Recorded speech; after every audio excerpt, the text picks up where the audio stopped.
साळव येथे हिरडस मावळातील धरणग्रस्तांची अडीअडचणीविषयी बैठक संपन्न।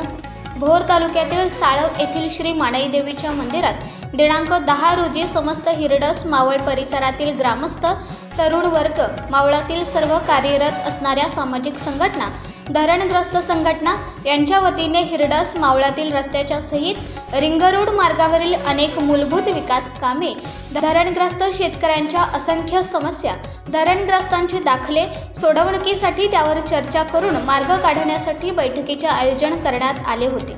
या बैठकीत समस्त हिरडस मावळच्या वतीने हिरडस मावळ कृती समितीची स्थापना एकमताने करण्यात आली।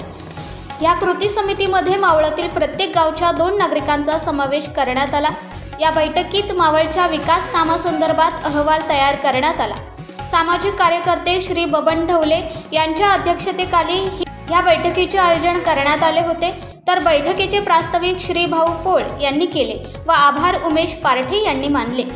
या प्रसंगी हिरडस मावळातील श्री प्रकाश साळेकर, संतोष साळेकर, प्रभाती शिरवले, भाऊ पोळ, धोंडीबा मालुसरे, अरुण मालुसरे, बबन पोळ, बबन ढवले, राजू कंक, धोंडीबा कंक, बाबू दिघे, राजू दिघे, नथुराम दिघे, धोंडीबा कंक, अनिल पारठे, कमलेश मळेकर, रमेश बडे तसेच मावळातील ज्येष्ठ नागरिक, तरुण वर्ग, मावळा प्रतिष्ठान, रायरेश्वर मैत्री फाउंडेशन, धरणग्रस्त समित्या आणि त्यांचे पदाधिकारी यांच्यासह हिरडस मावळातील शेकडो धरणग्रस्त उपस्थित होते।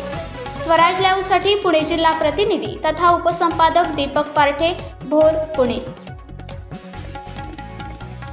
आपण पाहताय महाराष्ट्रातील वेगवान न्यूज चॅनल स्वराज्य लाईव्ह।